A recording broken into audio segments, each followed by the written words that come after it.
Hey guys, welcome to the channel. In this one we're showing you how to use Notion AI to summarize PDF documents. So if you want to read a PDF alongside its summary or keep the original document stored on the page, follow me. So create a new page, then when you did, you can just type in /PDF right over here and then just import right here. Click this, import here as well. Okay, my file is uploading, great. Continue. And now it's importing. Alright, as you can see, it's already added.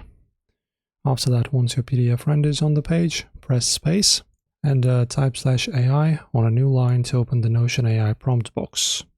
Ask AI. And then type this command. For example, summarize the uploaded PDF into 5 key takeaways. And Notion AI will scan the text within the page and generate your summary. As you can see, there you go. So pretty much the method is very simple. You go here, give it a name, say PDF breakdown.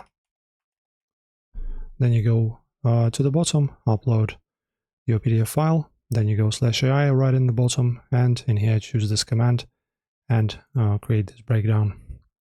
That is it. Enjoy, guys.